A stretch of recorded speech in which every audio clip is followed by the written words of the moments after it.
A very good afternoon to all, brothers and sisters in the Dhamma. Today is the 17th August 2025. It's a Thursday class. So we will be doing our sharing. Oh, it's a Sunday class, sorry. Yeah, we have flipped the Surangama Sutra to Sunday. So it's a Sunday class. So we will be continuing our sharing from the Surangama Sutra. Let us compose our mind, develop the faith, Saddha, Virya. Then mindfully we shall commence the physical puja. Namo 本师释迦牟尼佛。Namo 本师释迦牟尼佛。Namo 本师释迦牟尼佛。Namo 观世音菩萨。Namo 观世音菩萨。Namo 观世音菩萨。南无药师佛，南无药师佛，南无药师佛，南无文殊菩萨，南无文殊菩萨，南无文殊菩萨，南无普贤菩萨，南无普贤菩萨，南无普贤菩萨，南无地藏王菩萨，南无地藏王菩萨。南无地藏王菩萨，南无佛菩萨，南无佛菩萨，南无佛菩萨。阿拉汉萨玛萨布多，巴嘎哇，布当巴嘎วันตังอาภิวาเดมิ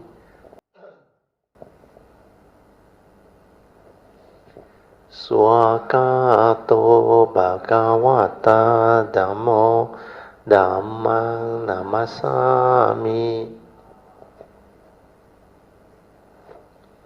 สุปฏิปันโนภะคะวะโตสาวกสังโฆสังฆังนามามิ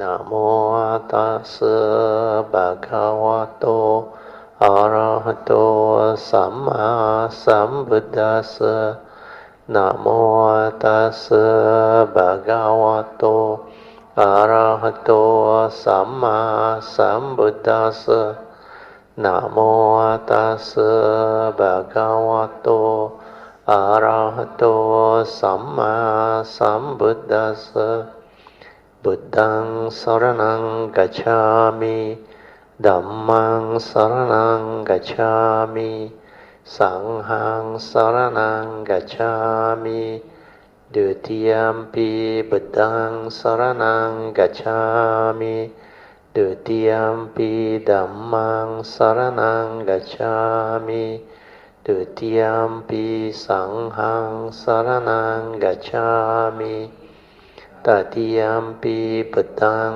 สรณังกัจฉามิตติยัมปิธัมมังสรณังกัจฉามิตติยัมปิสังฆังสรณังกัจฉามิปานาติปาตาเวรมณีสิกขาปดังสมาธิยามิอาดินาดานาเวรมณีสิกขาปดังสมาธิยามิกาเมสุมิจฉาจาระเวรมณีสิกขาปดังสมาธิยามิมุสาวาดาเวรมณีสิกขาปดังสมาธิยามิสุราเมรยามัจจาปมาทัฏฐานะเวรมณีสิกขา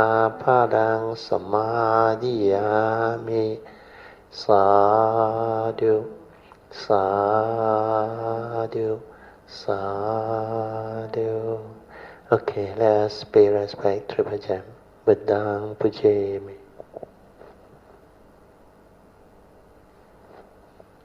Dhammang Pujami. Sanghang Pujami. Invocation to the Devas in this universe in their entirety. Let the deities or devas come here. Let them hear the good teachings of the King of Sages, which gives heaven and release Nibbana. This is the time to listen to the teaching. This is the time to listen to the teaching. This is the time to listen to the teaching. Samanta Chiakawali Su Atra Gachantu Devata Saddhammang Muni Rajasa Sunantu Sakamokadang Dhamma Sabanan Kalo Ayang Badanta Dhamma Sabanan Kalo Ayang Badanta Dhamma Sabanan Kalo Ayang Badanta Namo Tassa Bhagavato Arahato Samma Sambuddhassa Namo Tassa Bhagavato Arahato Samma Sambuddhassa Namo Tassa Bhagavato Arahato Samma Sambuddhassa Iti Peso Bhagava Arahang Samma Sambuddho Vijacharana Sampanno Sugato Lokavidu Anuttaro Purisa Dhammasarati Satta Deva Manusanang Buddho Bhagavati Swakato Bhagavata Dhammo Sanditiko Akaliko Ehipaseko Upanaiko Pachiatang Veditabo Vinohiti Supatipanno Bhagavato Sāka Sangho Ujjupatipanno Bhagavato Sāka Sangho Nyāyapatipanno Bhagavato Sāka Sangho Samicipatipanno Bhagavato Sāka Sangho Yadidang Chatari Purisa Yokani Atta Purisa Pugala Esa Bhagavato Sāka Sangho Ahuneyo Pahuneyo Dakineyo Anjali Karaniyo Anuttarang Punyang Ketang Lokasati Sadhu Sadhu Sadhu. We'll continue from where we stop, Surangama Sutra. So, part 5, instructions in practice or cultivation. The Buddha has now built the conceptual basis for instruction in the Surangama Samadhi. So the Buddha has developed this conceptual basis for instruction in the Surangama Samadhi. So this one is useful. You have to listen attentively. The sense faculty means our sixth sense basis, which is the basis of sense law consciousness. We call it the sense faculty, which is the organ of the eye, responsible for seeing consciousness, the organ of the ears, responsible for hearing consciousness, then the organ of the nose, tongue, body, and tactile. Body is tactile, and cognition is your perception from your consciousness. So the sixth consciousness is basically perception, and they arise through memory. That's why it's from the brain. So all this sense faculty that enable us to manifest this consciousness are obstacles that keep us from our home in true reality. So this statement, I hope by now most of you should understand. Why did the Buddha say all this sense door faculty or sense faculty, especially our organ of our eye, our ear, our nose, our tongue, our bodily tactile, and our perception through our memory or thought process. They are obstacles that keep us from our home in true reality, because all this that you see through your consciousness, they are all manifestation of mind, images, apparent reality. That's why it's a phenomenal world of consciousness. They are all dependent, originating, conditioned, arising. They are not the reality. What you see, what you perceive, is based on your sense faculties, individual manifestation.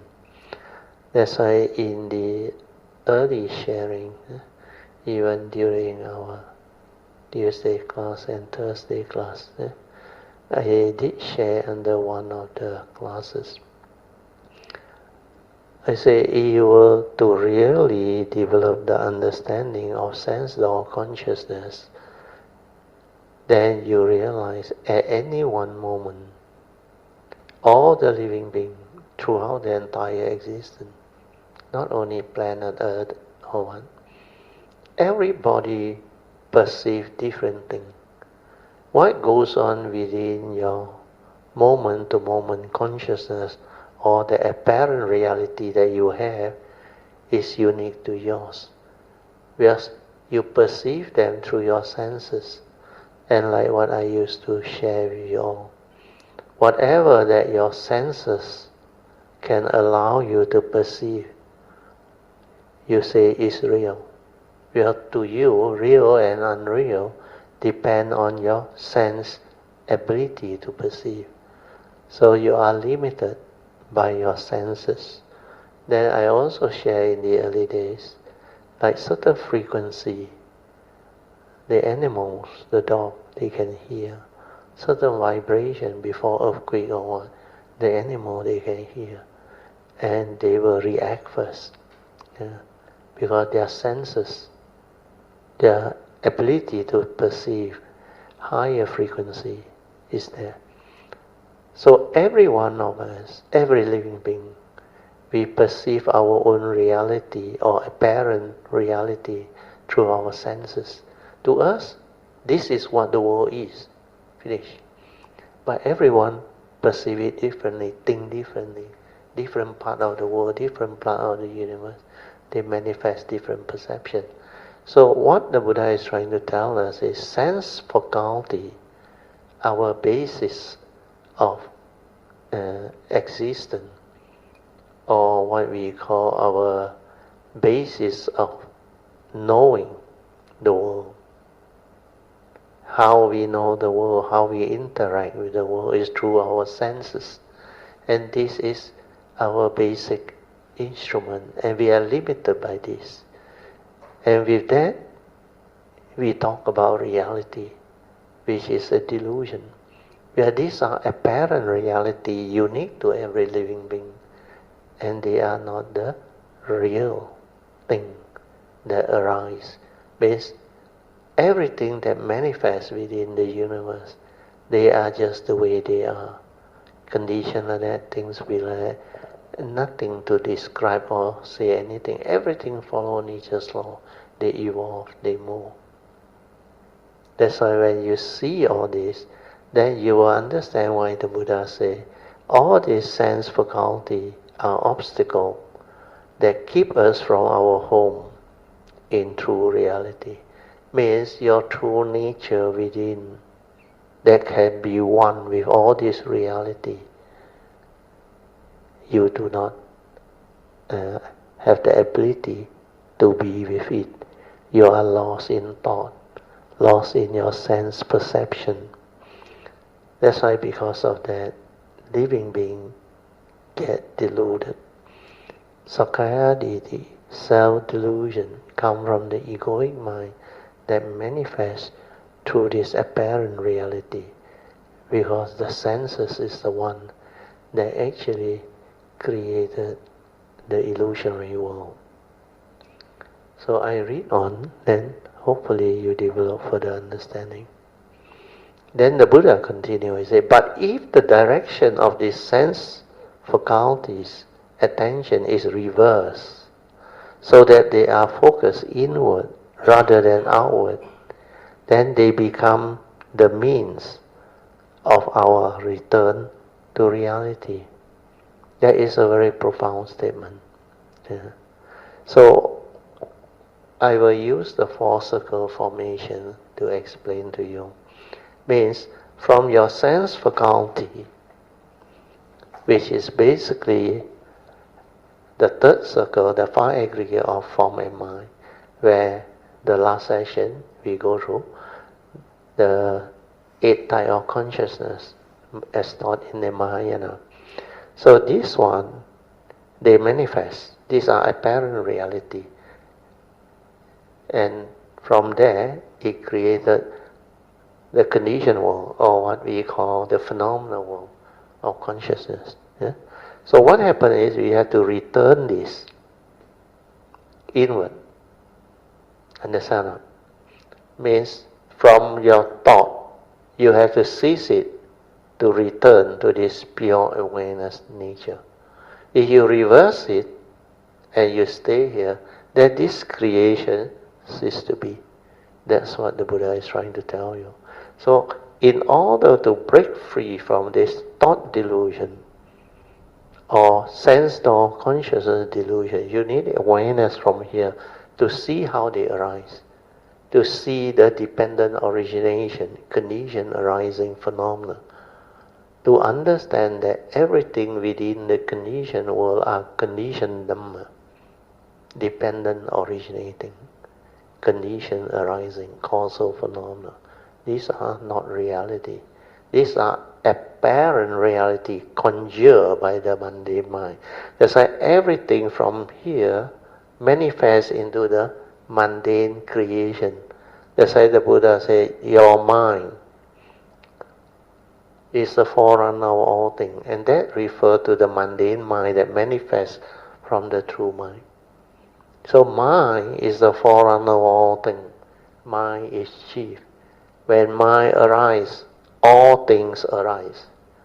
The third circle and the fourth circle is the creation.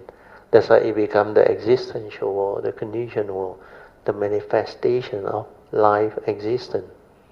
But here, pure awareness nature, nothing. No word, nothing, pure.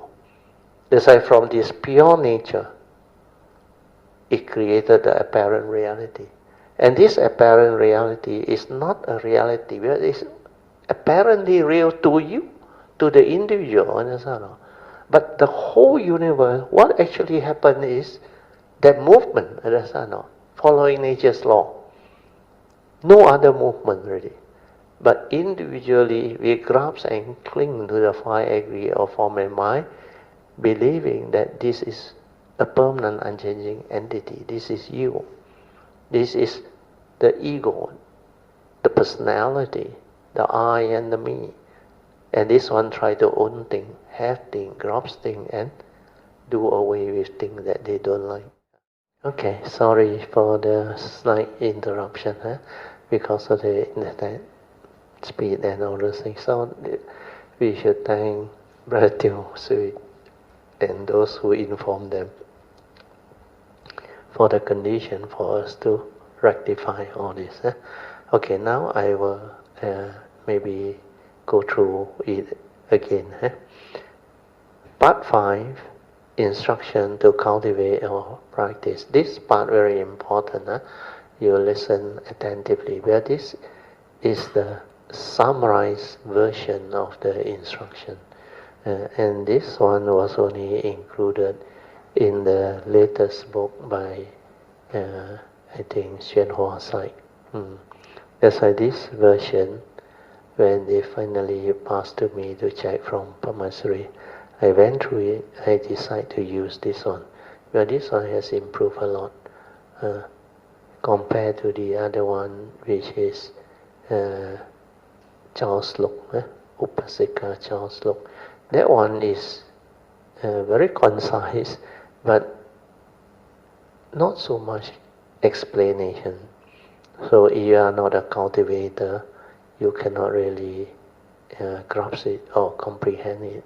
But this one has been like put into more clear instruction so that you can follow. So the instruction to cultivate Surangama Samadhi, this is teaching you to use the true mind to develop the cultivation, the direct seeing, leading to the awakening and all those things. But whatever it is, all this that is described here, it may make it like easier for you to understand, but if you still try to use knowledge to grasp it, and you don't go and cultivate the stability of mindfulness, the daily mindfulness, you may not get the full understanding.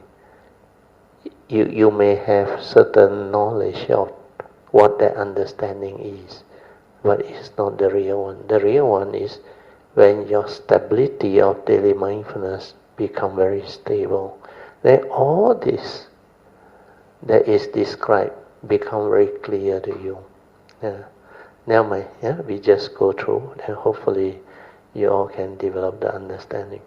So the Buddha has now built the conceptual basis for instruction in the Surangama Samadhi, means how to develop this Surangama Samadhi to develop the wisdom, means to awaken. So the outcome of the investigation is, after they have realized what happened, then they try to tell you in the retrospective manner why living beings get themselves entangled. So the opening statement is, the sense faculties, which are your basis of interaction with the world, which is how living beings know the world and how they interact with the world, through our senses, through our ability to use our senses and our consciousness to interact and develop the manifestation of consciousness. That's why I like the physics experiment. The eye gives rise to seeing consciousness. When the light bulb lights up, it's like it makes you conscious. Conscious of what? If the organ is the eye, seeing. If the organ is the ear, conscious of hearing. If the organ is the nose, conscious of smell. Likewise, similarly for taste, tactile, and thought process. Thought process is mainly sanya, the sixth perception, mental perception that perceive through all the other senses. So this mental perception needs memory, needs knowledge to interpret what has been perceived. That's why the moment perception becomes that knowledge, then the aggregates of mind, sanya, manifest. Then it distorts the seeing, the hearing, the smell, the taste, the tactile and the thought process, where these are apparent reality, born of knowledge. born of accumulated experiences. They call it apparent reality is because it's dependent originating, manifested, not reality. The reality is the same throughout the universe, the oneness. No one, nothing. Seeing things as they are, that reality. But the moment you go through the senses, it lost its reality. It becomes the apparent reality manifested by the mundane mind through its accumulated knowledge, views, opinion, conditioning, and belief system, etc. So this is why the Buddha said this sense faculty, the eye, ear, nose, tongues, body, and tactile, bodily tactile and cognition or perception, are obstacle to keep us from our home in true reality. Means back to the four circle formation. From the third circle, which is our five aggregate of form and mind, with our sense faculty, like the physics experiment, we created the phenomenal world of consciousness. Upon contact, consciousness come to be. So this one is like an illusionary world. Like illusion is creating illusion for you.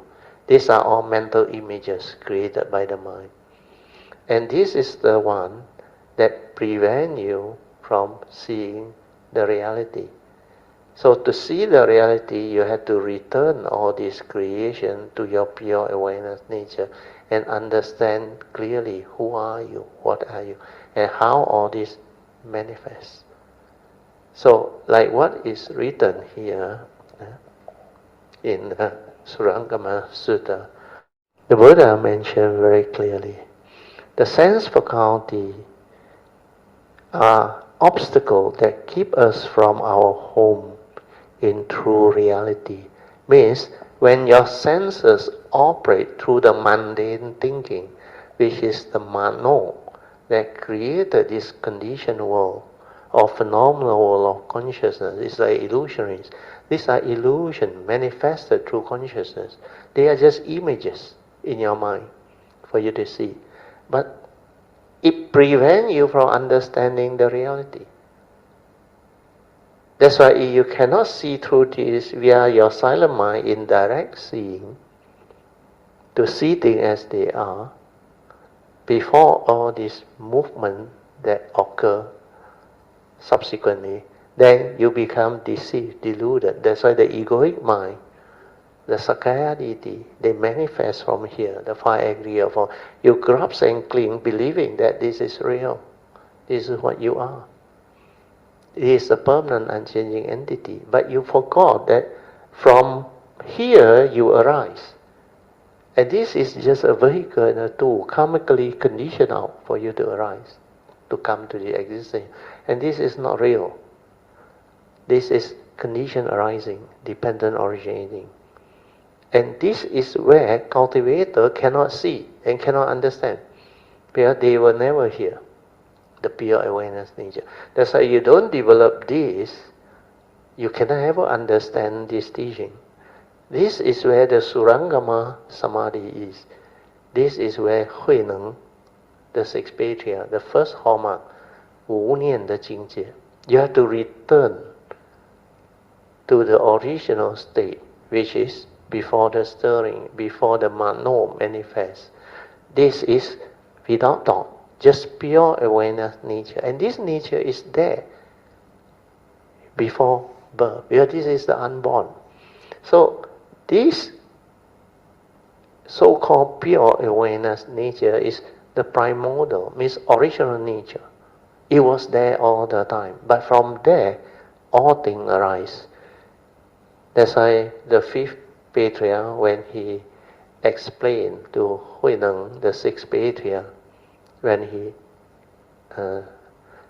showed a sign to ask him to come and see him at the middle of the night, and when he recited the Diamond Sutra, and when he mentioned that this mind, he said, means the mundane mind, you must know how to use it and not yet not deceived by it. Then straight away Hui Neng awakened to great understanding and awakening. Then he manifests in words. How amazing that this nature, he straight away talk about that nature already, because he has cultivated this before in the past. The moment is explained to him, because he was there, but he doesn't know what existential world or those things is, because he just came without the mundane mind. Then when that was explained to him, he straight away developed what they call connection back to the spiritual nature, and he understood. He said, how amazing that all Dhamma is never apart from this nature.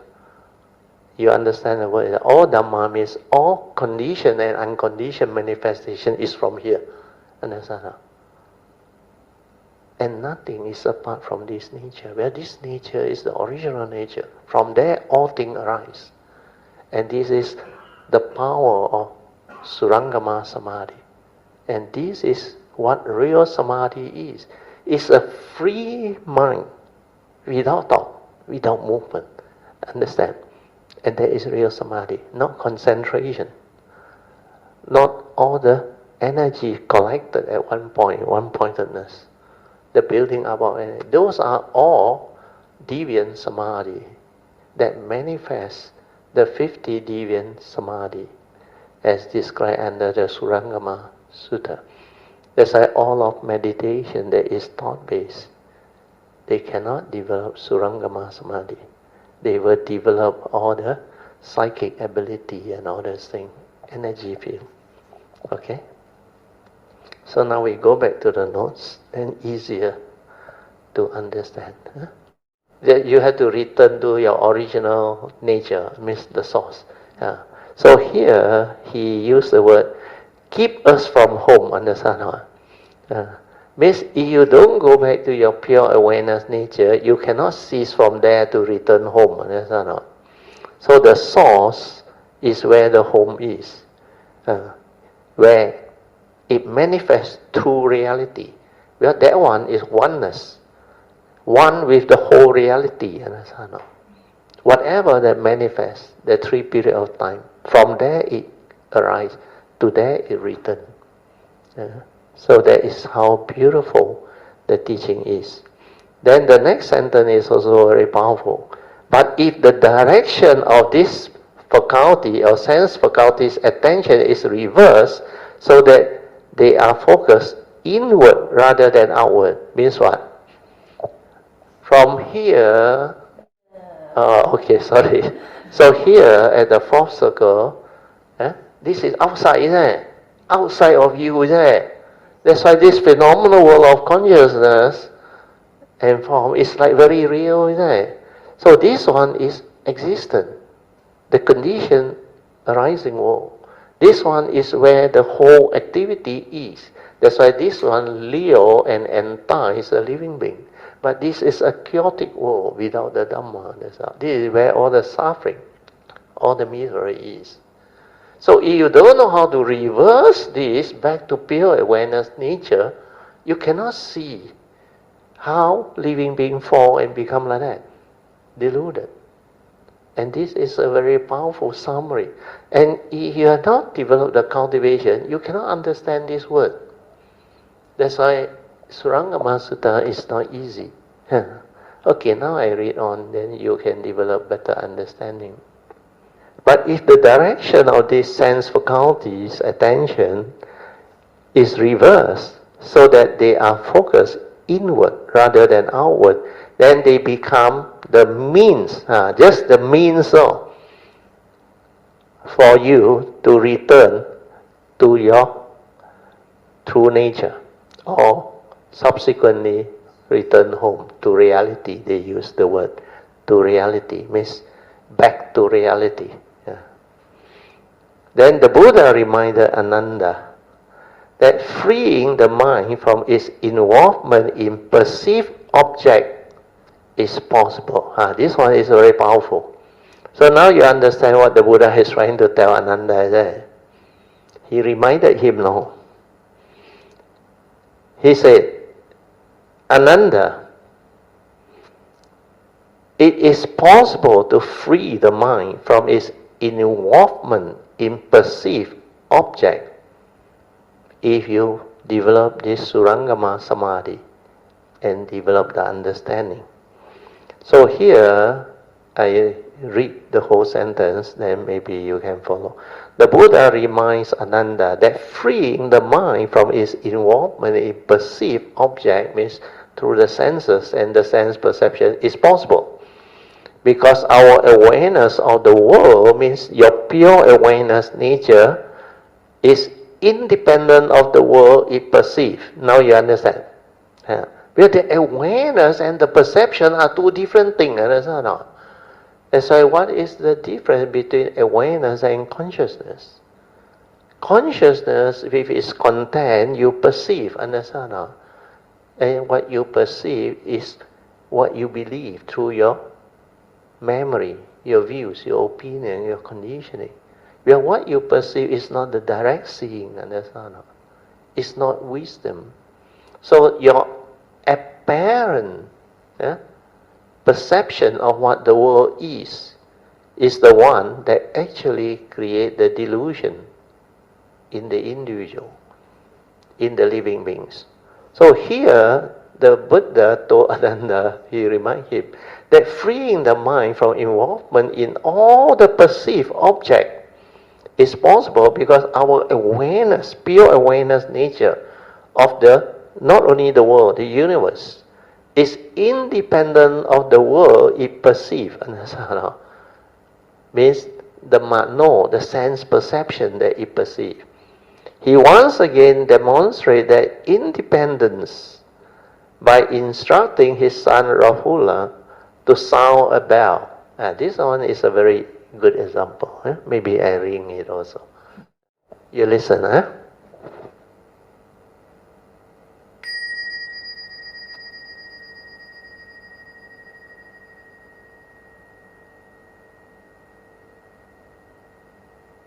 Okay. Now I read. See whether you can get it. The Buddha shows that when the sound of the bell dies away, that sound you hear, ding, then finally cease there. Means that so-called perception of that sound or the bell's vibration is dependent originating. But when the vibration ceases to be, what happened? That sense perception also ceases to be there. But then, there is a nature within that is aware of the silent. Means doesn't depend on vibration or the sense data. Understand? What is it that can still be aware without sense data, which is non-dependent originating? That is your essence of mind. Understand? That is your true mind. That is your pure awareness nature. That one is aware, whether got sound, no sound, vibration, or is aware. Understand? That's why that one is your true nature. If that is not true, then what is true? You understand? That's why we have a nature within that is so powerful, but living beings just cannot understand and ignore it. Because to them is, what the hell is that? What is there to be aware? Understand? Because the thing that they want to be aware always comes with the perception. And they like the apparent reality instead of the true reality. The true reality is there is nothing to know. Understand?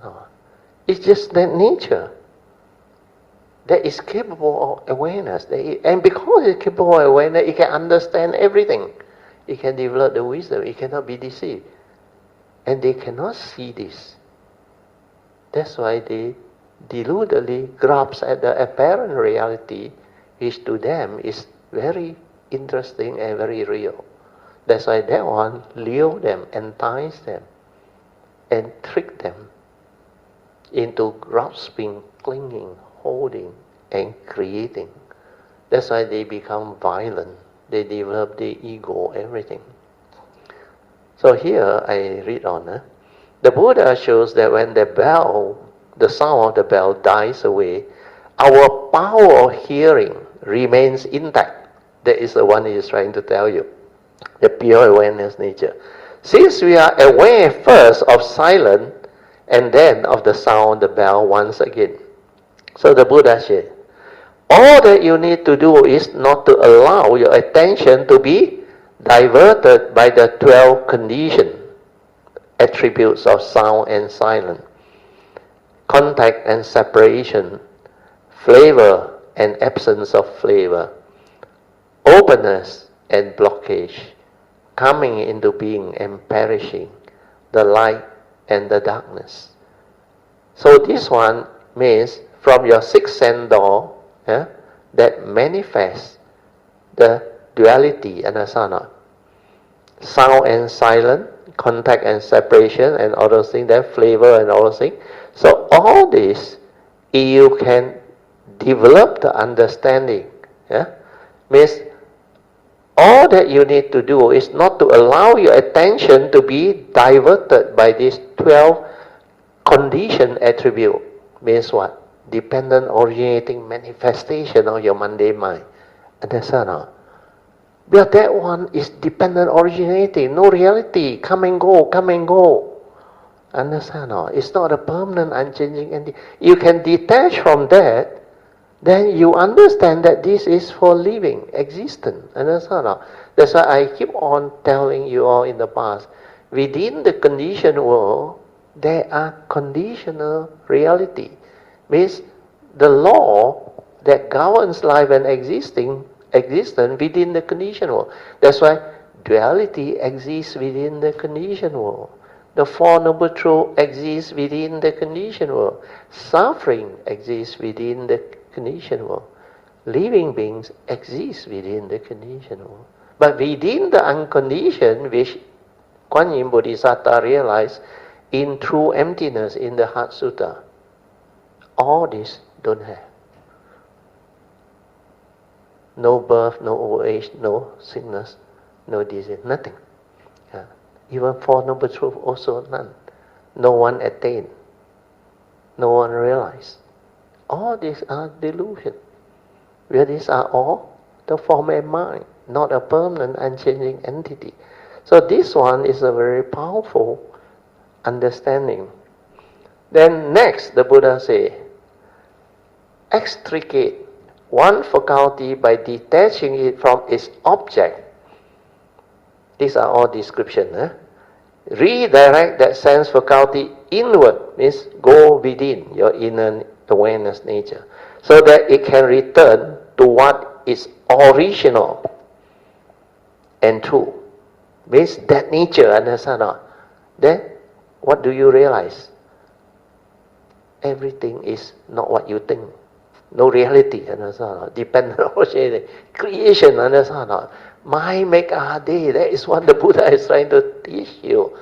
But the word cannot ring a bell in the living being because they try to use thought to understand the word. Mind make a day. They try to use the thought, the knowledge.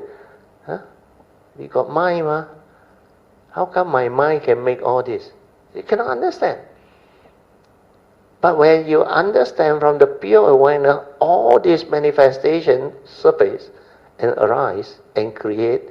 That's why I call it the 4 stages of creation. 不用修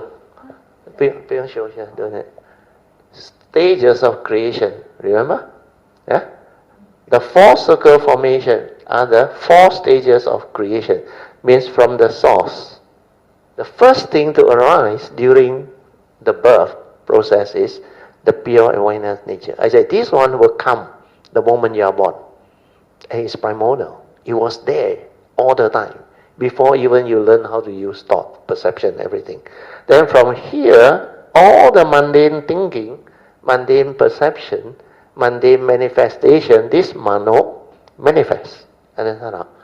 And this manifests and stir and react and created the conditioned world. And these are illusionary world for you to see. So you can understand this, then you understand the pure awareness nature. That's why our pure awareness nature, pure awareness based meditation is to realize this. That's why this is very important. This is the key. You have to stabilize this to understand the whole movement. If you don't stay here, you will never understand that you have two minds. The pure awareness nature, which is the true mind without thought, within the moment. No duality, no word, nothing. Tranquility, stillness, pure awareness nature. That is your nature. But you don't want to look for it. Understand? That is your gem. Understand? That can let you understand all this and lead you back to the source. And you prefer here, the manifestation. You like to live here. That's all. But to you, it's reality.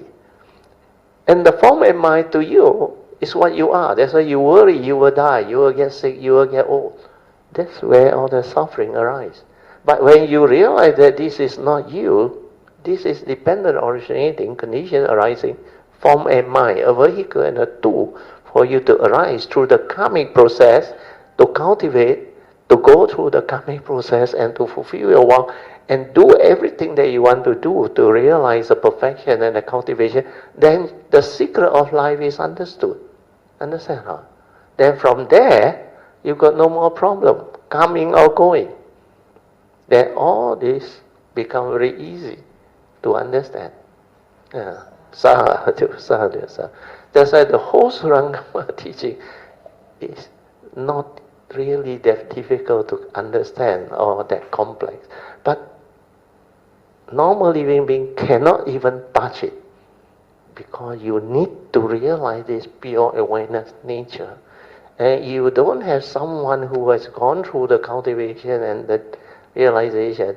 I can tell you, you go and learn everywhere, you cannot get the real teaching. Well, this is not a theory. This is something that needs to be realized. And from here, go back to the source. The Bodhisattva way is a lot more work and cultivation. That's why I say it's very extensive. It involves eons and eons and eons of birth and death coming to this and developing the extensive understanding of law of karma, the conditioned world Dhamma, understanding it and understanding how this wonderful existence can come to be, where you have that wisdom of true emptiness. Then from there, you penetrate and realize the gateway to your nature. Then you illuminate that nature inside, Then from there, the perfection through the spiritual nature continue to perfect itself until you become Sammā Sambuddha. Then you end up having this nature. Although everybody has this, but you need to be perfected to be a Sammā Sambuddha to actually understand the source. But that one cannot be understood. You don't go through the Bodhisattva way to reach the pinnacle of cultivation, the perfection of wisdom and virtue. That's where the difficult part arises. And this is where the other teaching don't have. The other teaching try to make things simple. They create a God, and that's an almighty that you cannot ask, cannot question. Then from there, he said, this one decide everything. Yeah. So different type of religion, they teach reality up to only the level they understand. And for them to go into pure awareness, nature, consciousness, they can't. Well, these are basic reality of life and existence. And what scientists also fail to understand is the pure awareness nature. That's why they are talking about the dark matter, the missing energy. Because this one they cannot access. They don't meditate, they cannot access. And if they cannot access this, they cannot understand what this is, then what more to understand what can manifest from the cultivation to the source. That's why it's not possible for scientists to go and develop all this without the meditative understanding or spiritual cultivation. Okay, now we go back. So now I will read on. Next, extradite one, extricate. create one faculty by detaching it from its object. Now you understand, huh? Then redirect that faculty inward so that it can return to what is original and real. Then it will radiate the light of the original understanding. That is the direct seeing, understand? The pure awareness nature, that light. This brilliant light will shine forth and extricate the other five faculties until they are completely free. Understand? Means no more delusion. You understand that they are not reality. They are all dependent originating, condition arising. They exhibit the three universal characteristics of anicca, dukkha, and anatta. That's why they will have no more power over you. The whole of the phenomenal world of consciousness and form will collapse in front of you. That's the reason why when I teach, I summarize for you all. Initially, you must learn how to see form, the unreality of form. Then only you can see beyond form. So to see form and the unreality of form is through your sixth sense door, understand that? 18 sense line. Because like I mentioned, this table, the blocker analogy that the Buddha explained, is it real? Of course, based on mundane perception, yeah, real one exists already. But the Buddha said, okay, take the part away. Where is the blocker? Gone, no more. It means it's dependent originating, condition arising. Externally already not so real, like this table. Without the raw material, the skill, carpenter, everything, and nobody sell it, and brother Masui don't buy it, it will never arise. Understand? That's why these are dependent originating, like the blocker card. Then the second thing that I ask you is what? How do you know there is a blocker or a table? Through what? Through your mental perception. It's just an image you create through your thought. Understand? Externally already not so real, dependent originating. Understand? Then how do you come to know it? It's through the image you create through your mental perception, which is still the physics experiment, the sixth sense door. Understand? And that is just an image. How real can that image be? It's even more unreal, isn't it? Then why do you grasp at it, cling at it, hold on to it, and give it so much meaning and power? Sometimes cry over it. That is the delusion, understand? If externally already not so real, and how do you know it? It's through your thought, which is just an image, come and go. Is there any reality? That's why immediately you will see that these are all dependent originating entity, not a permanent unchanging entity. It cannot exist on its own. So you don't try to own it, cling onto it, grasp onto it, and try to possess it. Even your own body, also like that. Can't you see it? That's why awaken, then there is no more delusion. Then you don't worry about it getting old, getting sick and die. But this is not you, that's all. These are all dependent originating from a mind, karmically conditioned out for you to arise. That's why see clearly, realize it, awaken to it. That's why at that time when I want to teach you all this, I don't have teaching like Surangama and all these things to teach you. Because this is so much more difficult, understand? That's why I use the normal, easy Dhamma, the basic Dhamma. Learn to see form. Learn to see the unreality of art. Now you know the unreality, right? But form is dependent originating, condition arising. Then how do you know it? Through a perception and image. That's why this is unreality, understand? You see form through your consciousness, understand? That is mundane seeing. Then the unreality of form is you see that is dependent originating, condition arising. That is just an image. Understand? That's why it's not real. If it's not real, then it will have no more power over you, isn't it? That's why when you learn to see form, the unreality of form, then you can see beyond form. Understand or not? That's why Huineng, he teach the two monks, Samanera, flag and the wind. Well, form also they cannot see. Mind also they cannot see. The problem is because they cannot understand form. They cannot understand the unreality of form. Well, finally he tell them, it's not the flag or the wind that move, it's your mind that move. Because from form, which is so gross, to understand form, you must understand mind. That's why you must learn to see form, the unreality of form. Then you see beyond form.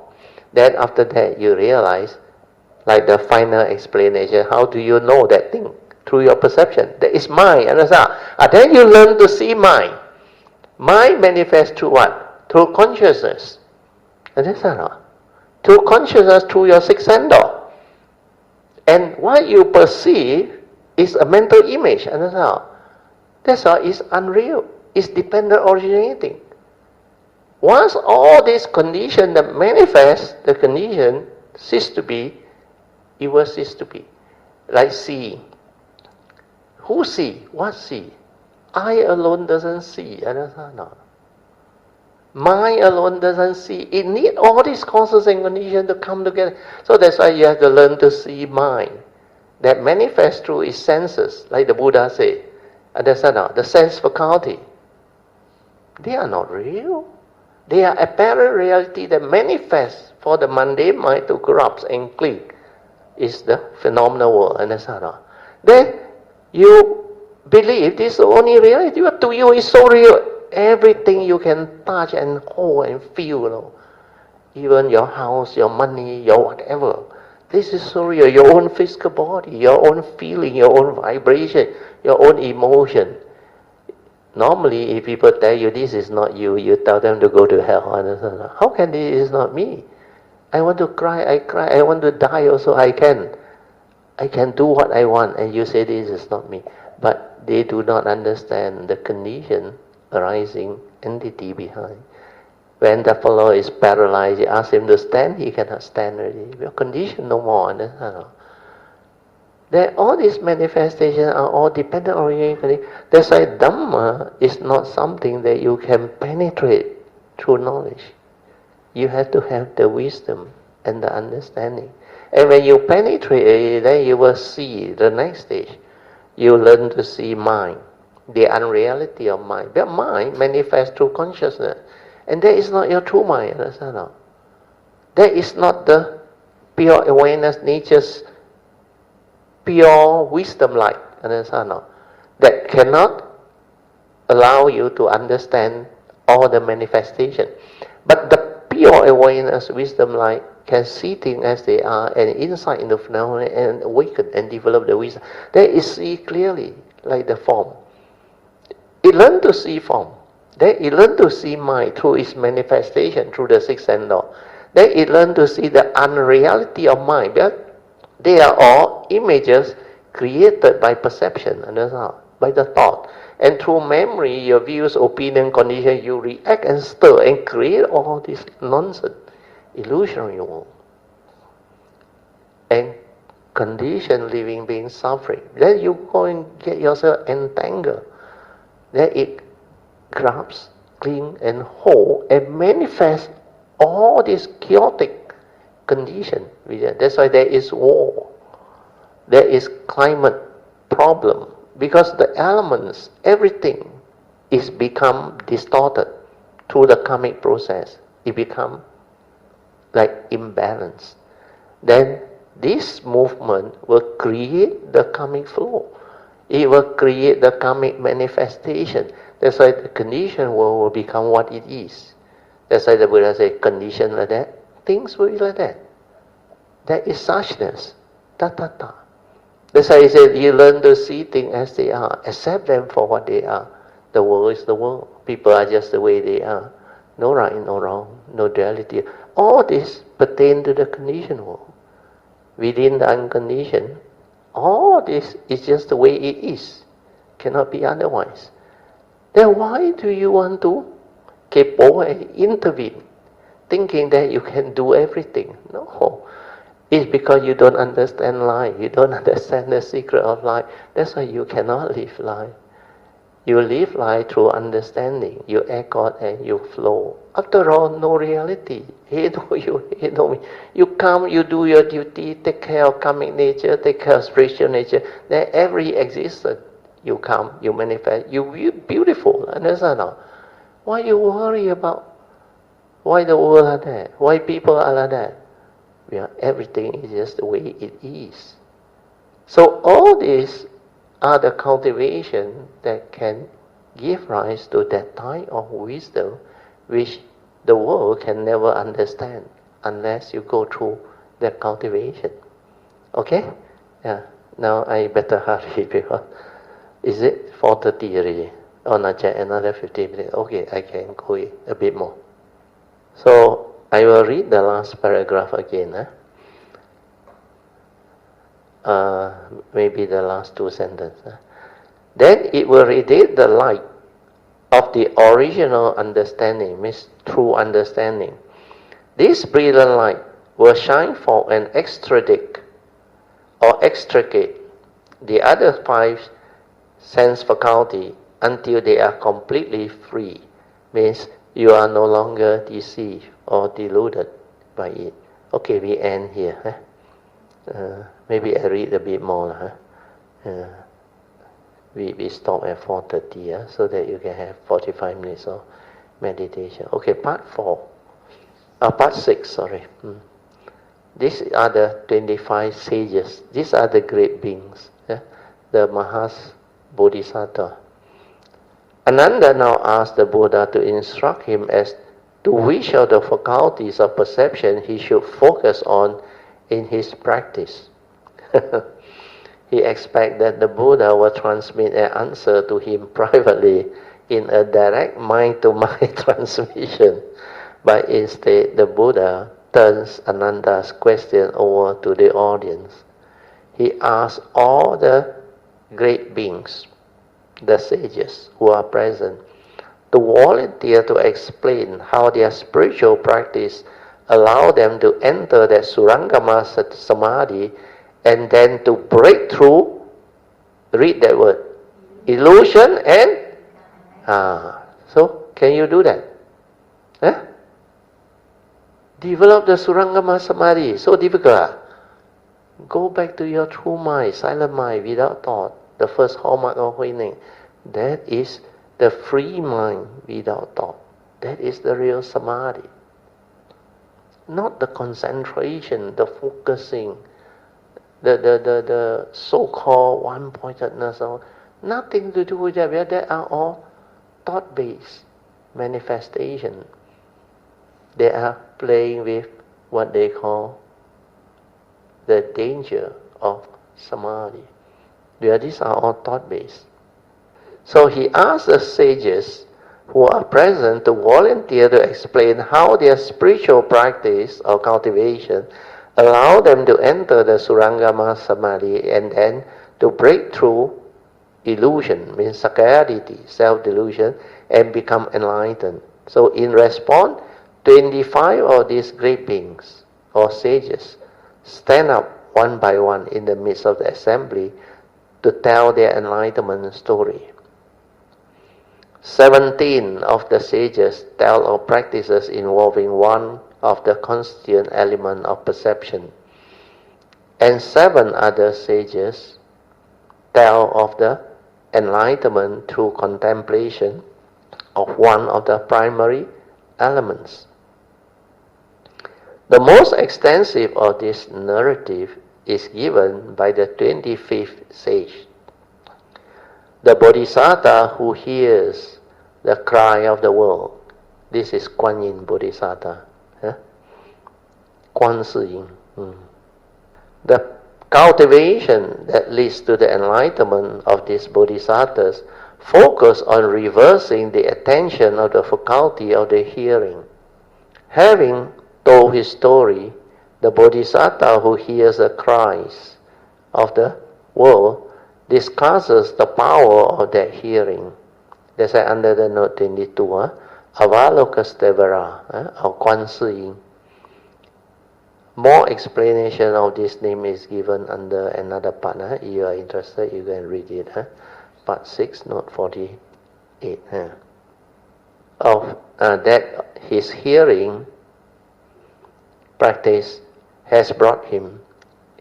He specified how he can fulfill the wishes of 32 types of human and non-humans.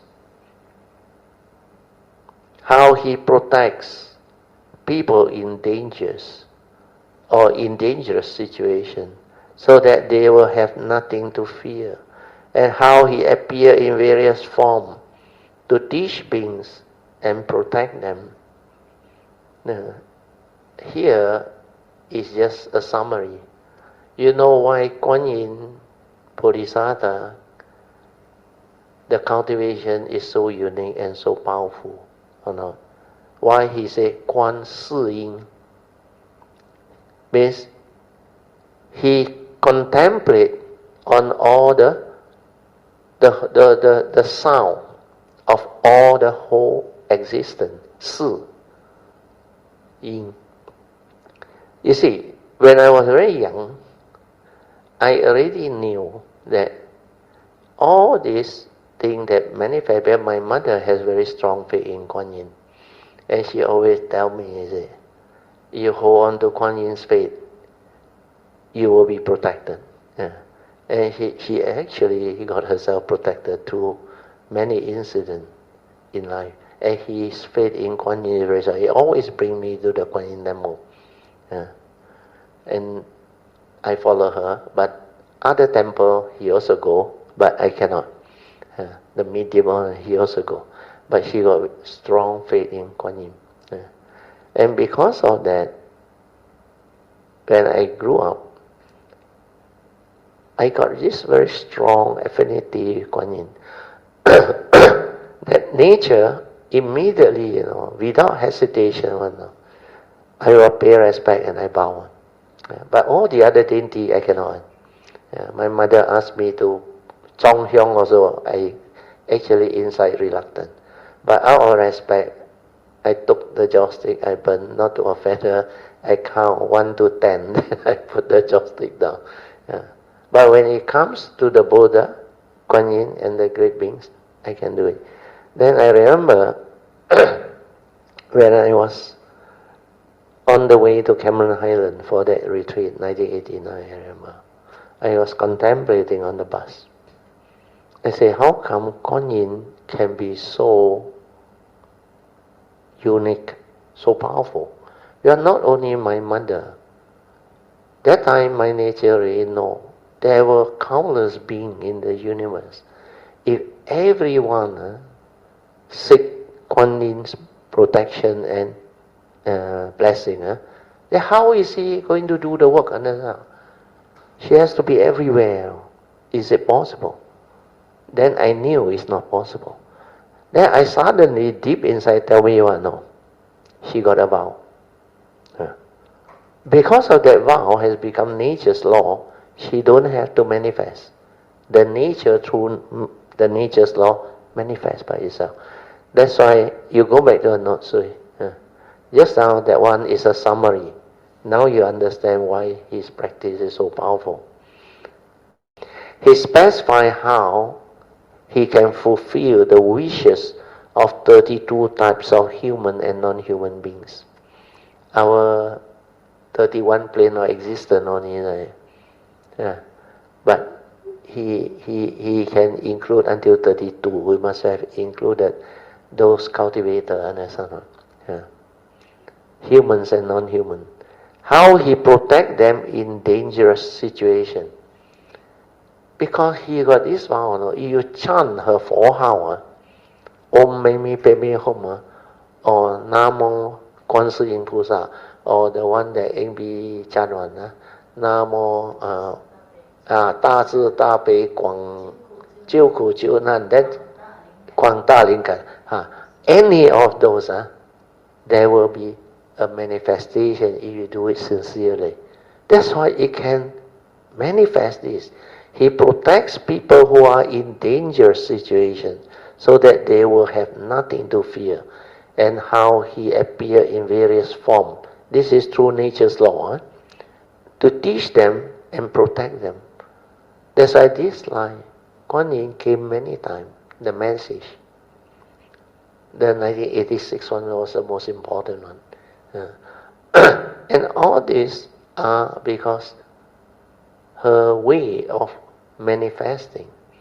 Then what I taught you all, to seek all these great beings' protection, guidance and blessing is very powerful, very important. And because of that, this segmented line, there were 3 occasions before I even connect 1989. I would have died. This form of mind would have died. It is not because of Kuan Yin. Yeah. 3 occasions. Yeah. That's why all this you have to understand. As a bodhisattva, when you come, your form and mind is very fragile, very delegated. That one needs protection. That's why you must seek their blessings, protection and guidance. And this one, only Kuan Yin can do that. Because why? He perfected the organ of hearing and asana. Through the nature's law and vow, together with this perfection of hearing, he can contact all these living beings, human and non-human, who have faith in her nature, and she will manifest. That's why her practice is chosen to be the most powerful and most effective among the 25 that share. That's why his teaching is very unique. And I think, if I'm not wrong, in the Lotus Sutra,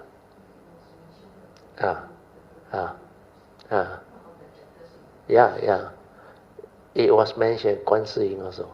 Not only Samantha Pandra's meditation, that one is his unique, universal virtue, because he can invite that type of virtue he do.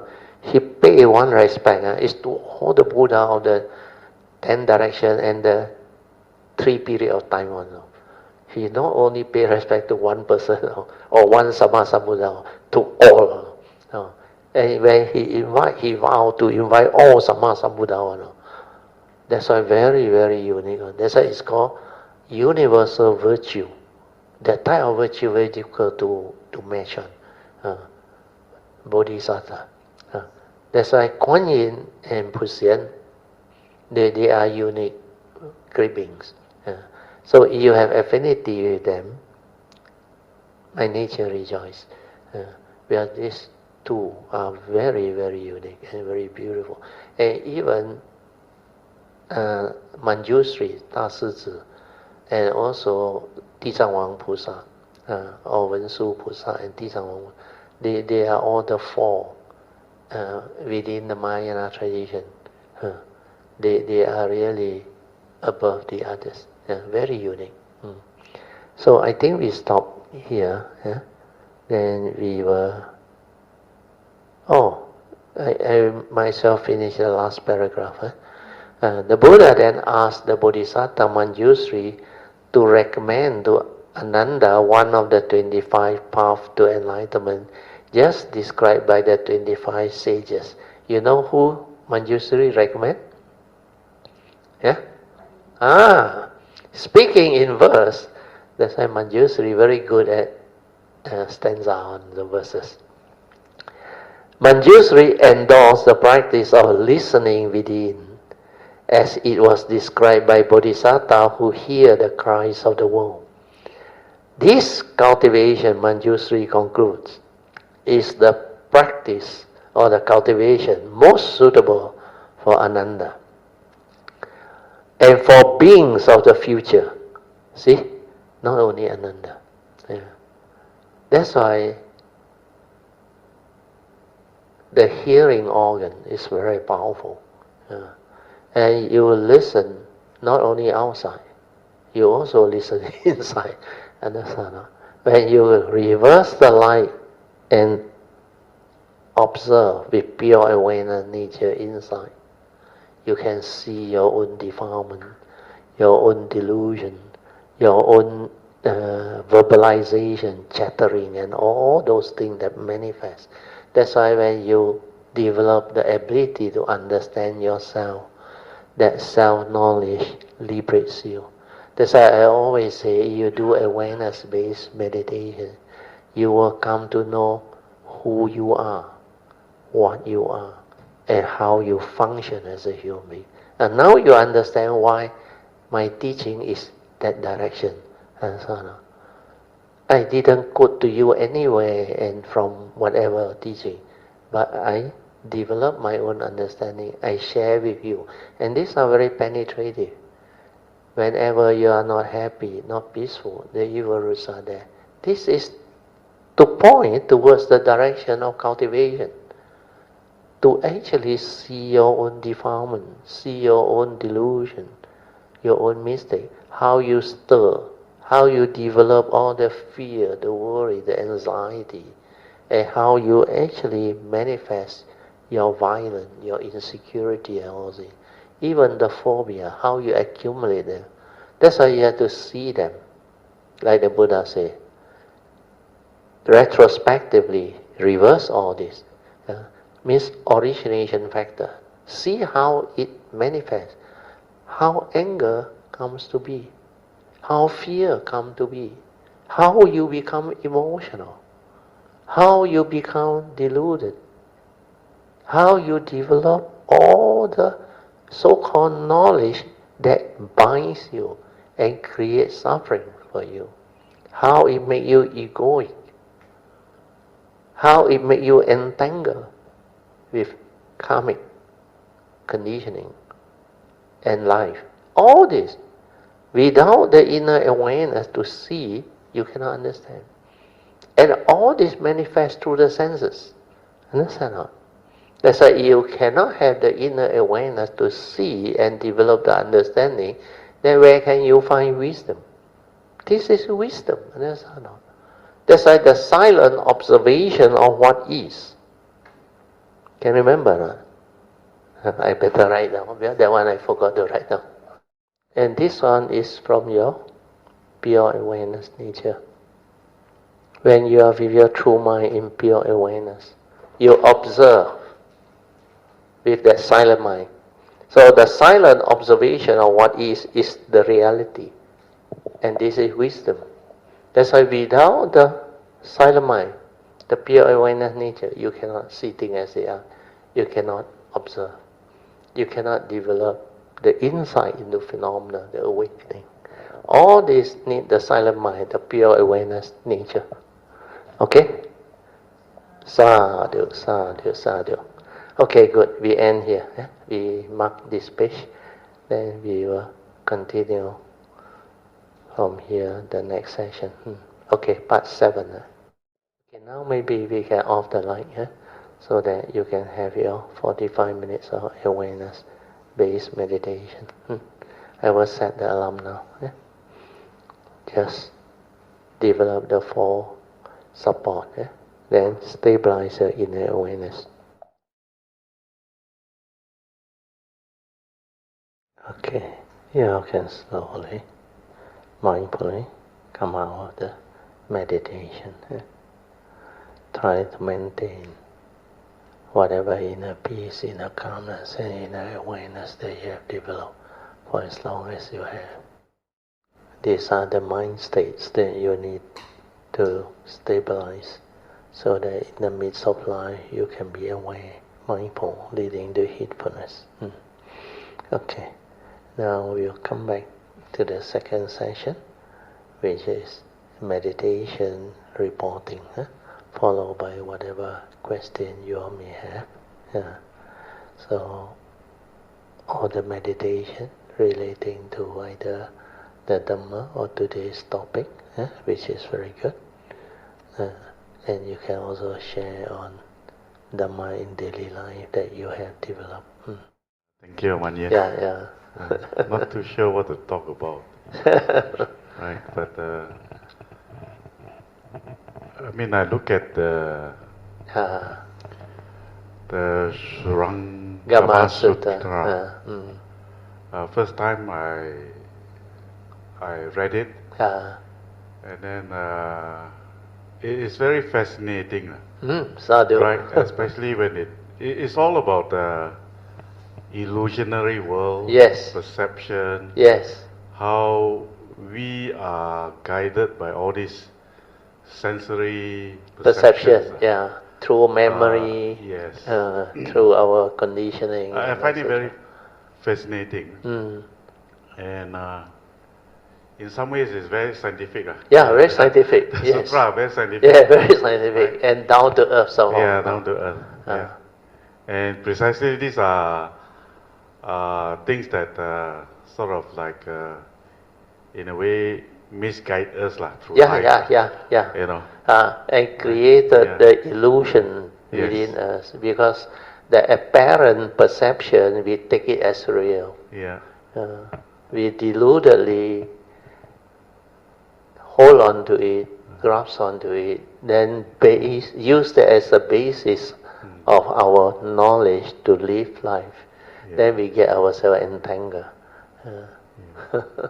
And I find that this new translation, the words they use are very nice. Yeah, very nice. Very nice. More towards the, what I should say, civilization's word. It's like day to very day. relevant to modern day kind of language. Language, yes, day to day. That's very good, Sadhu.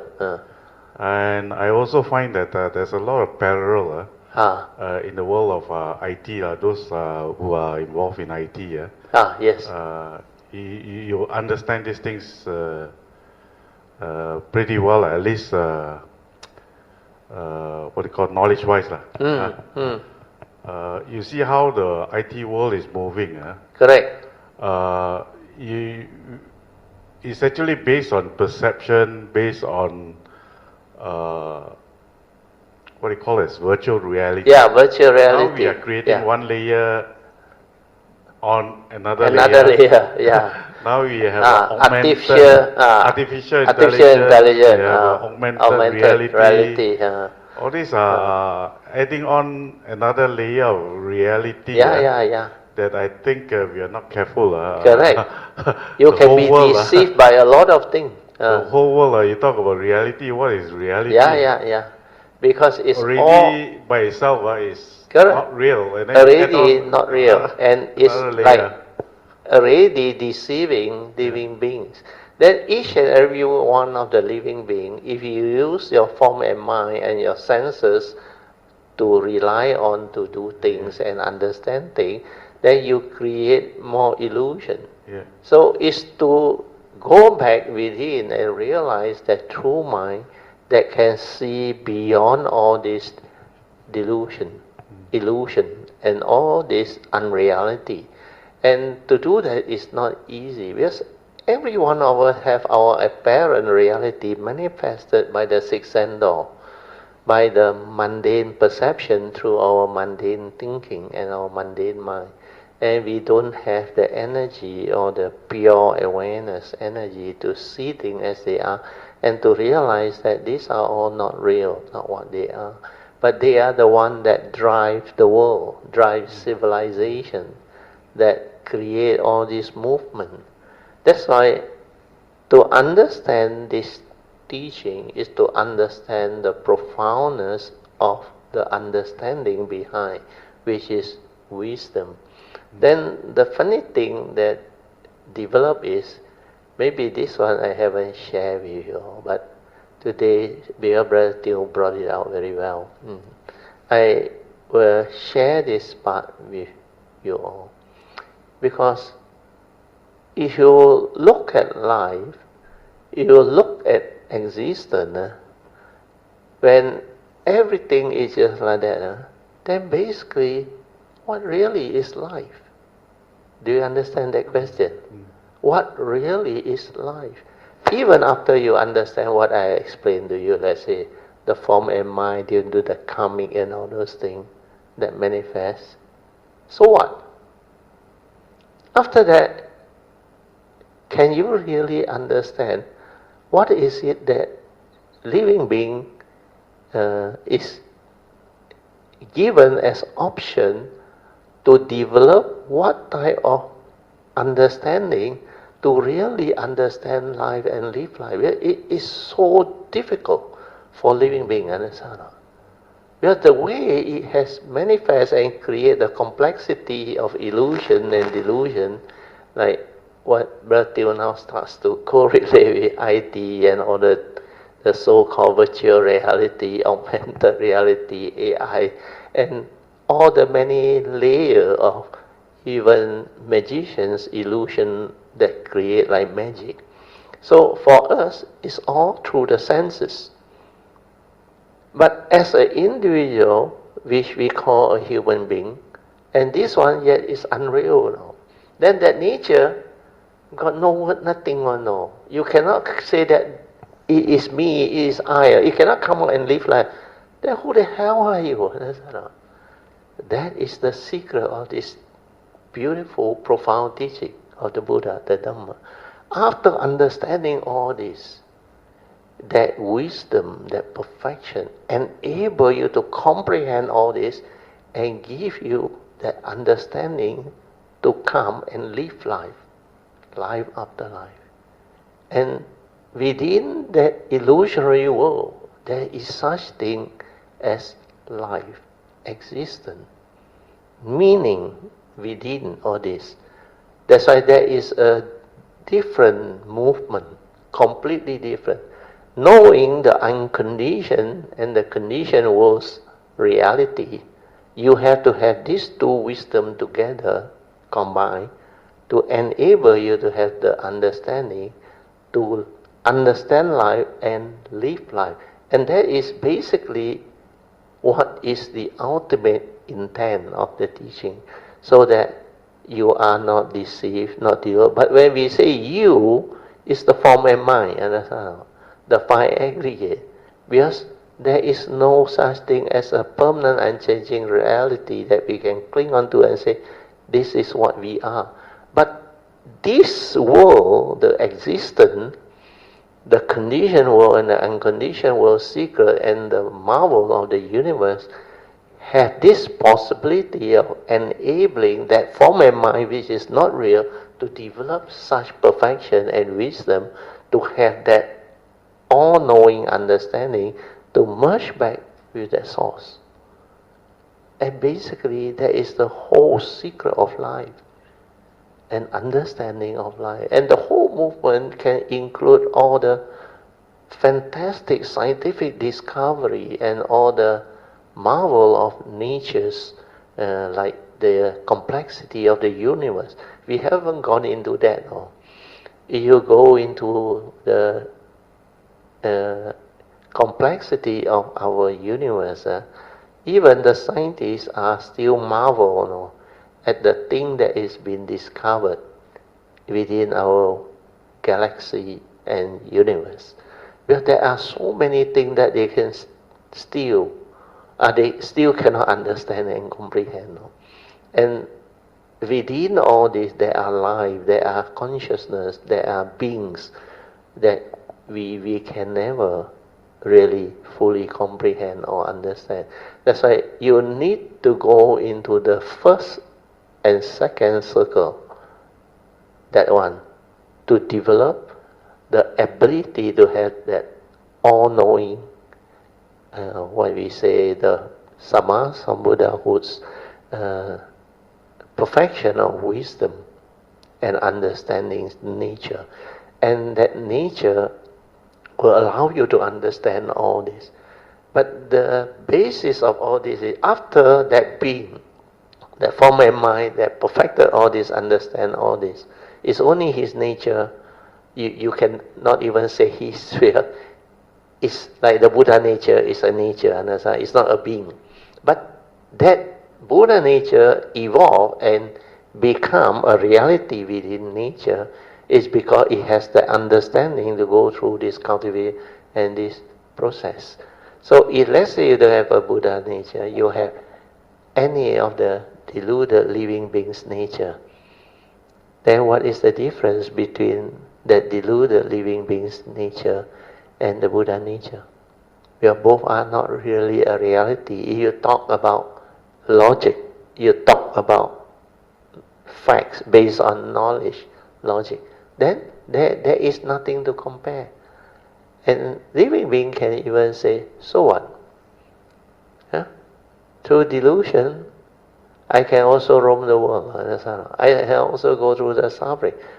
Then some may come out with different idea that is very like crazy one. It's just like when we were in the uni, we were visited by some of these religious people, and they have this belief in God and all those things. Then they told one of our classmates, if you continue to behave like that and don't believe all this, one day you will go down to hell. And you know what he answered? No? He said, I think hell is better. Hell, I can meet my friend. He said, I got mahjong to play. I go heaven, boring. He said, all this don't have. I cannot drink. I cannot woman. So these are the logic that living being through the mundane thinking can tell you. But this is not what we are interested in, because the Dhamma is a very unique one. Based on all this, what I want to share is, you need to really perfect the understanding to develop that ultimate understanding that whatever that is real is also unreal. Whatever that is unreal is also, if you understand, very real. The reality depends on how you understand it and how you perceive it. That's why our civilization, our universe, our existential world and the unconditioned, it is a mystery that can only be realized or developed and unfold through this type of awareness-based meditation and cultivation. Because without that, you cannot. You will be entangled with the illusory world, the mundane world, the creation of the universe. And the complexity of it is not only as a human being. There are so much of this being, the non-humans and the super so-called human race. Not really human in that sense, but it's an evolved being, understand? They call it the much more advanced and evolved being. We are talking about advancement in civilization. There are certain type of beings that are really very, very advanced compared to what we have in our planet as a civilization. Of course, there are a lot that are still very backward, and there are not many planets and star systems that have living beings, especially human beings. So all this is what, at the moment, I just want to let you all understand and create a platform for you to reflect and contemplate. But as you cultivate, your understanding will develop further on. And today we should all rejoice with what Brother Tiong shared. Because what he shared was really amazing, profound, and very good. Like he expressed it very well. It's very scientific and very, he used the word, can develop the understanding that is like parallel to a lot of scientific discovery and understanding that we have witnessed over the last few decades. The last 4 or 5 decades, actually, we advanced very fast and we progress very fast in the field of science, technology, IT, everything. Then now, basically, I see the spiritual understanding among those cultivators actually has also evolved. That's why this is a good sign. Like this sharing of the Surangama Sutra, my nature rejoiced actually. I was very surprised that the condition manifests and so many of you all can develop the interest and follow this teaching. And this teaching is not easy one. And I can tell you, the more we go in, you will understand a lot more, and you will like have this understanding that it is really like something very fulfilling. At least in life, in existence, you come across such understanding, which actually is not easy to come by. Sometimes you may even take birth for eons and eons and eons, if it's not because of this sasana, this Dhamma understanding and teaching, you can never come across. That's why the opening sutta is very correct one. Even in they use the word, don't know how many millions of aeons. This sutta, or the real Dhamma, the pure teaching, is not easy to come by. It's very, very rare. So hopefully with all this sharing, you all can develop the deeper understanding, and from here move on with your cultivation and develop your own wider understanding. That all this sharing will become very useful, very beneficial, and with our IT people to help us record all this, you can listen to it again, and it really can benefit all the Kayamitas and cultivators of the way. So we rejoice with what Brother Tim has shared. Sadhu, sadhu, sadhu. And we let Brother Tim continue. He's very good. He can see it in a very different perspective, which is very good, apart from cultivation. Yeah, Brother Tim, continue. Yeah, Sadhu to you. as I understand more and more of this teaching, Yeah. and I can see there's a. In the past, I used to like follow some of this scientific development. I used to watch these YouTube clips on this some of these physicists. Yes. People like there's Stephen Hawking, about time. Time travel. And then there's also another one like Brian Greene. Brian Greene. He actually wrote the book called Fabric of Cosmos. Fabric of Cosmos. He talked about perception, reality, correct, unreality of the physical world, right? So, in some ways, I find that these things are all converging. Our consciousness. Converging to find an answer to all this mystery. Means the universe is really very complex, full of mystery. Especially the physicists understand it. Well, now they are trying to find the missing link now. Now they are talking about the awareness now. That one they cannot understand, they realize. And there are a few that has moved out of the scientific aspect to go into meditation now. But they realize the missing link is in the awareness side. There are some of these YouTube ones I also saw. I happened to like accidentally bump into it. But these people are researching into it now, the awareness thing. They cannot understand. But these are meditators, come physicists and scientists now. And they are going into this field of awareness now.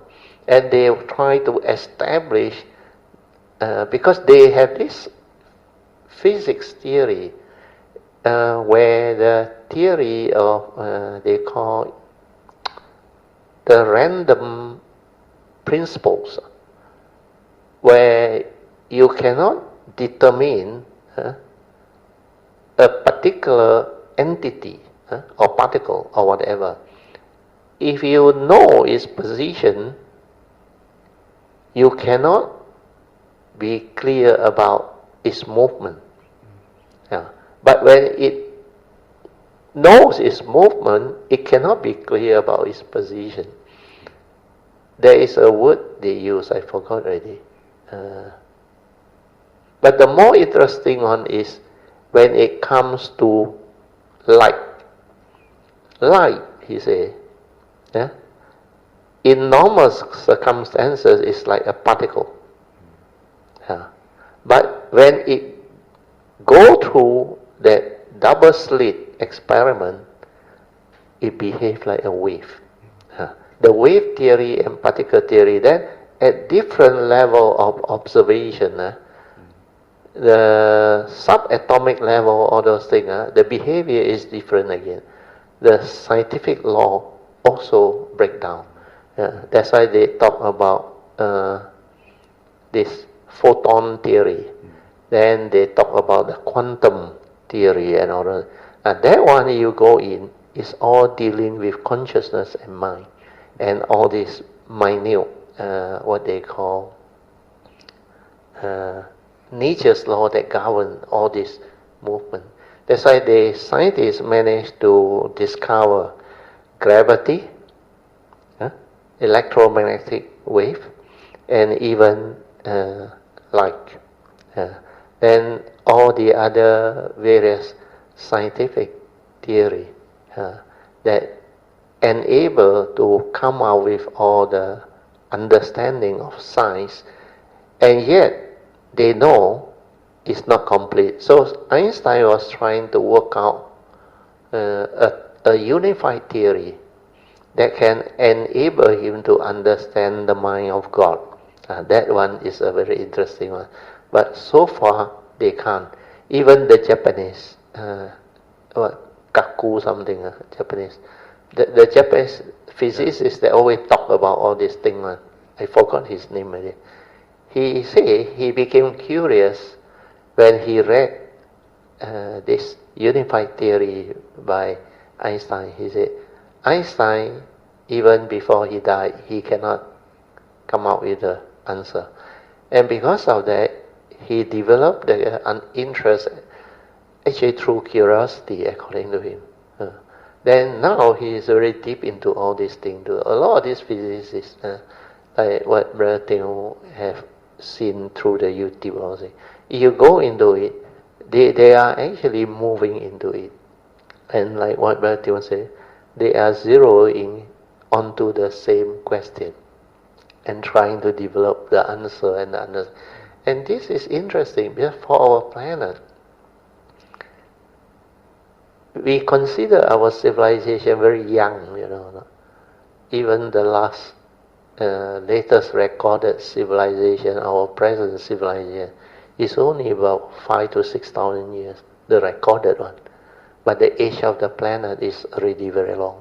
But our recorded civilization, where we evolved from the primitive man until now, is only 5,000 to 6,000 now. And yet we can progress to this level. It's already a miracle. Really a miracle. And from now onward, decade upon decade, we will become more and more sophisticated. Means our civilization will evolve until it's very, very sophisticated. Then maybe we can even develop those understanding that some of the physicists and scientists are postulating. He said, one day, not long, according to their time is not long, but the normal basis of time is very long. Our solar system will also disappear or develop its own degeneration and all those things.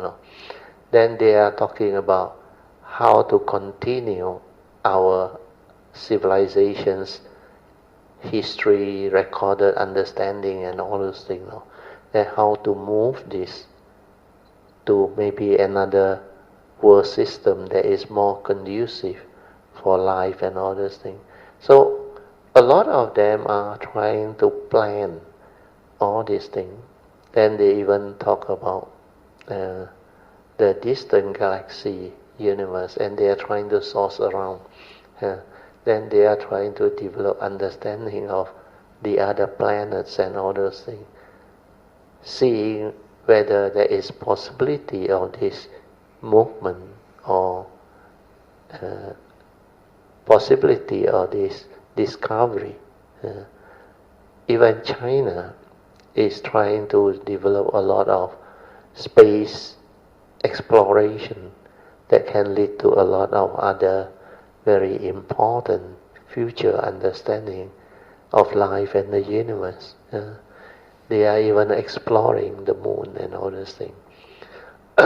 Anyway, all these are related discovery, and all this point out to one important thing: the mystery of our universe, our civilization, our universe evolution, formation, and discovery. And all this actually is very, very extensive, very complex, and very, very difficult to come to understand, or to come to an understanding, or to develop the complete breakthrough. Yeah. That's why, because of that, the teaching, the Dhamma teaching, become very relevant and very important. That's why in the early day when I share with you all, I always talk about this teaching of the Buddha, the Dhamma.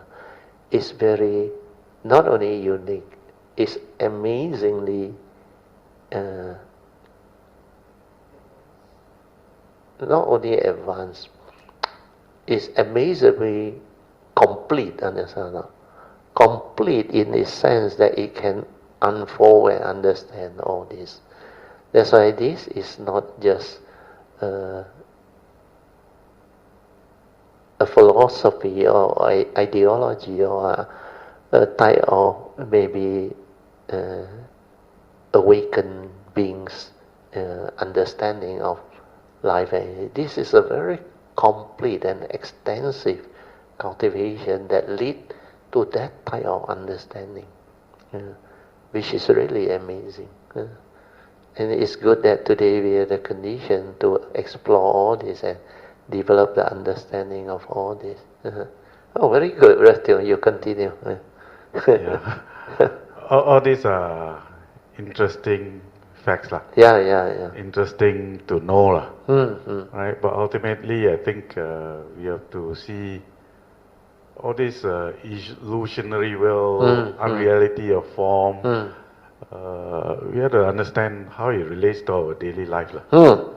That one is very true. Whatever it is, lah, it has to come down to our daily life. Yeah, to our daily life and to the reality. Then ultimately we have to ask ourselves. We still have to live it, lah. Yeah. Right. So this kind of teaching, I find that is helps us to break through, lah. Yeah. Every day, every moment, we see how ourselves are guided Yeah. or influenced by external things. Correct. The media, the information that comes in, simple then things all the like, news. Simple things like within your family, you see your old father. Yeah. What do you call when he got old, they behave differently. Yeah. And then you get angry. Yeah. What they do, So I guess the understanding has to be they are all part of your phenomenal. Your right. consciousness, what they call enrichment, Yeah. means if you don't go through all this understanding which the Dhamma has taught us, you will not develop the enrichment of understanding, understand? Of existence, of life, of consciousness, of evolution and all those things. Because like what Theo mentioned just now is about seeing our grandparents, the elderly and all those things, deteriorating, that is part of reality, life. That's why birth, old age, sickness and death. Then witnessing how relationship among humanity, how they entangle themselves. And this is the reality of life and existence.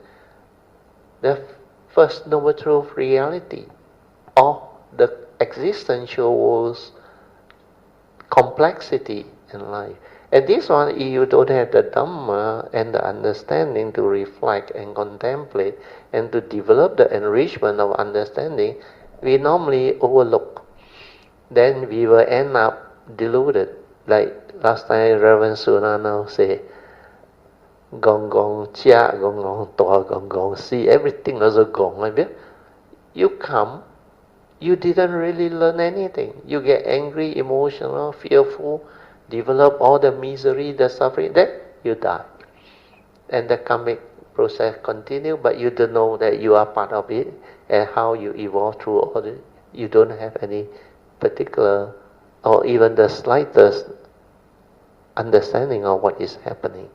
But at least with this cultivation, with the Dhamma, we develop all this understanding, then we have a nature that can allow us to attempt many of these, to come and discover and enrich more and more of this understanding until you can perfect your perfection to become that Samma Sambuddha that will have the all-knowing understanding. And then during that phase, that nature that develops is different again.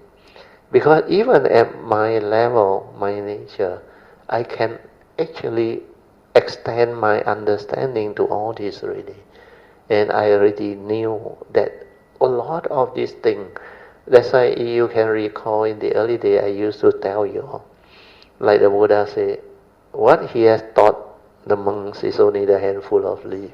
What he has understood is the leaf in the forest, which is a lot more. And this is what we are sharing today is the leaf in the whole forest. Understand? That extensive nature. I always say this teaching is very, very extensive one. You take the Bodhisattva way, you can go until very, very far, very extensive. And it's really the leaves in the forest.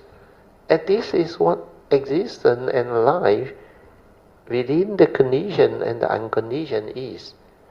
Where both of these has their own reality and amazing depth and extensiveness.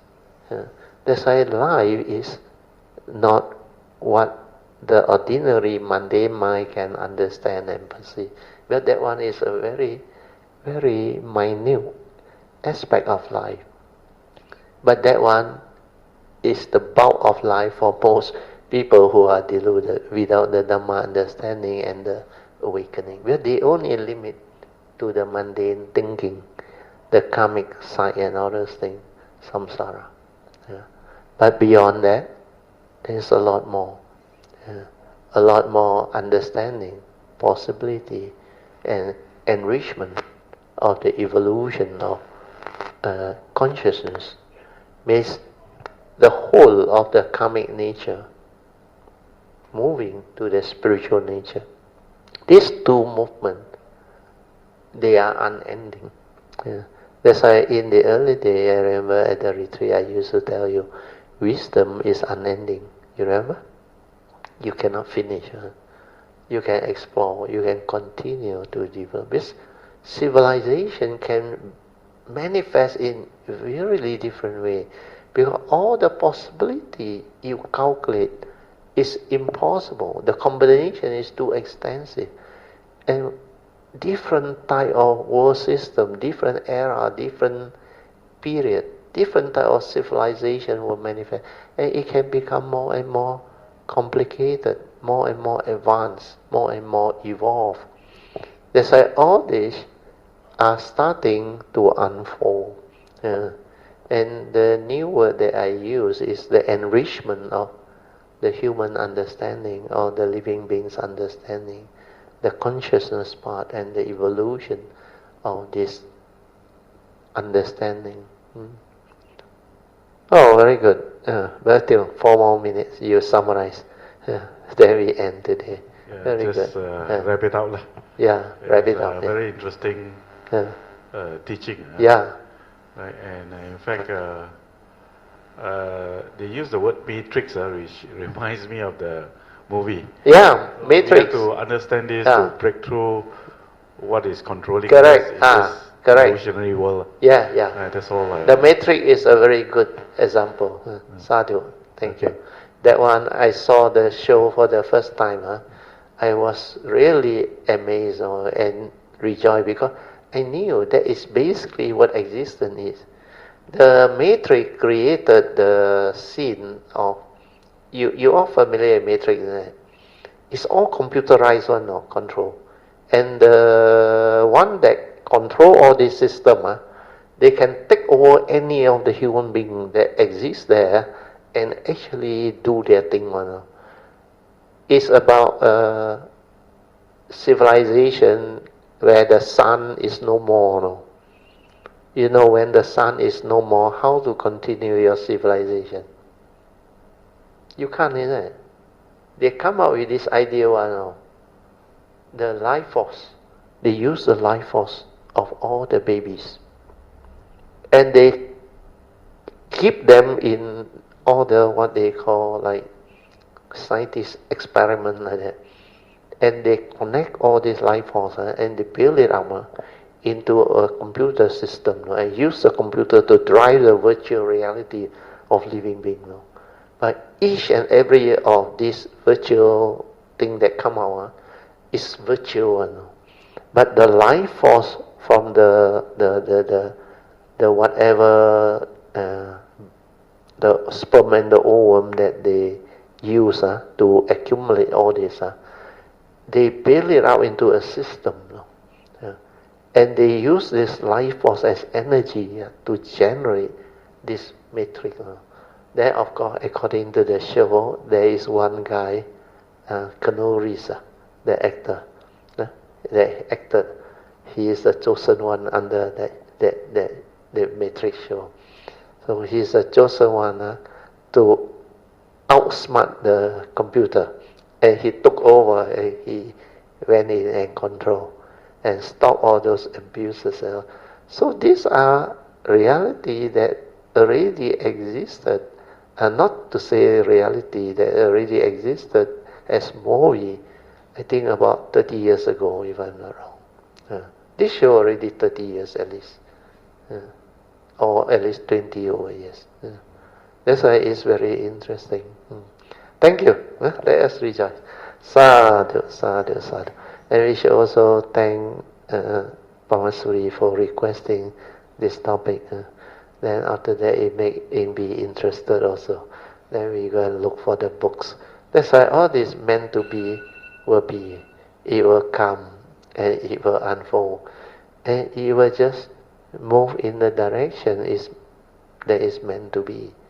That's why with all this, you all can witness how Dhamma unfold, how all these possibility, causes and conditions unfold.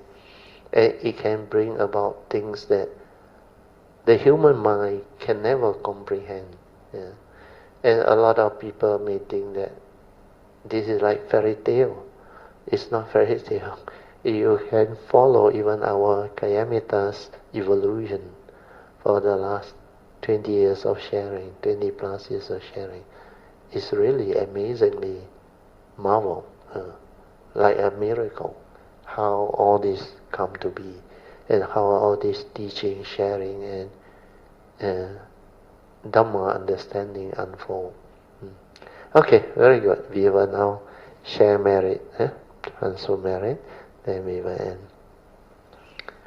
Akasata cha bumata devanaga mahindika punyang tang animo jitwa cirang rakantu loka sasana etawata camehi sampadan punya sabbadan sabbe deva anumodantu sabba sampati siddhya idang minya tinang hotu sukita hontu nyatayo idang minya tinang hotu sukita hontu nyatayo idang minya tinang hotu sukita hontu nyatayo devo wasatu kalena sasa sampati hito cha Fito bhavatu loko cha